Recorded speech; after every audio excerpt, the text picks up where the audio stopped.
Alright, CAPiTA Horrorscope flat kick. Here it is, $349 in the United States. So the sizes available in is a 47, 51, 55, and new for this year is a 51 wide and a 55 wide. Once again, one of our many Transworld Top 10 Good Wood Awards. We've been very, very fortunate for the size of our brand and the size of our collection with how many boards we've had honored there.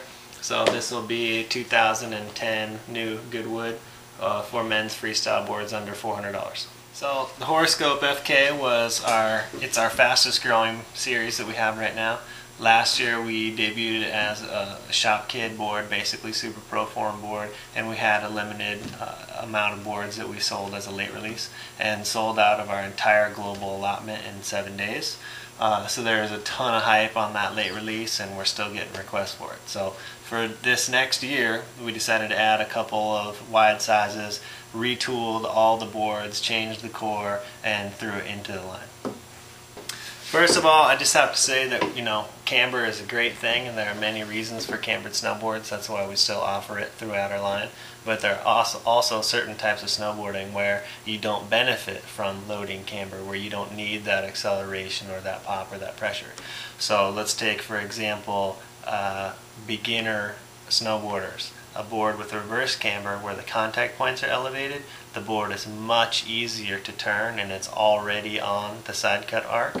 And then if you look on another side is, say expert level jibbers, if you're trying to nose press or tail press a box, you don't want to get up on a box and have to load the camber, fight the camber to get into the press and then get off, when you can just hop on and your board's already basically pressing.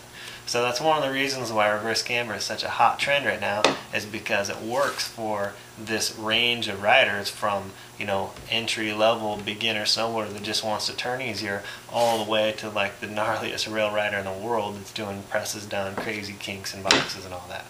So our take on reverse camber is a flat plane from insert pack to insert pack. So you feel like you have stable ground, kind of skateboard-esque. You have a platform or foundation for your balance and your feet.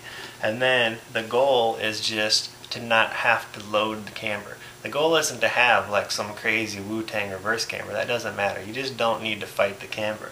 So what we've done is elevated the contact point 6 mils. That's it. So you still have a longer running length. You can still turn your board. You still have stability. The board's not squirrely all over the place.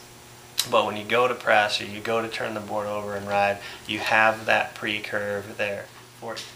So flat kicks, we've seen them a bunch in the industry over the years. I love the way they look. I love the way they feel. More skate style. Going back to old ride boards is pretty awesome.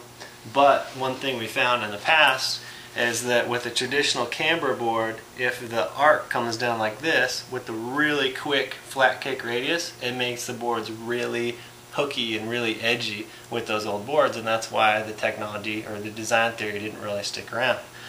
Now with reverse camber, since we elevate the contact point a little bit, not only is it not hooky, but we need that quicker radius to retain the turning tempo that we like. And so now, having this flat kick look, not only does it look cool and feel cool, but it actually serves a justified purpose and makes the board turn better. Construction, have 4x2 inserts, wide centered stances for the freestyle jib customer. We have silkscreen top sheet, full ABS sidewalls, high transparent extruded bases, and we have the new WDT engineered jib core, which once again is the injector pressure bonded wood core that has 30% more higher impact resistance in relation to our previous cores, and is softer and stronger and poppier than what we've used before. Ideal shredder is basically anybody that likes jibbing around and having fun on the hill. So if you like Scotty Stevens, this is your board. This is the unofficial Scotty Stevens rips everything with this board model. Dan Breezy, he's a power rider, definitely a different kind of rider than Scotty, but he's an awesome rail rider. And I just remember the first day he rode this board, he called me freaking out that he's been trying this trick on a rail for 2 years and can't get it. And the first day he rides a Horrorscope, got it on film from 2 different angles. So he called me freaking out. This is the best rail board I've ever ridden. So All the jibbers shred it. TJ Schneider rides it on rails. Dan Breezy rides it on rails. And Scott Stevens rides it on everything. There it is. Horrorscope FK, 349 bucks.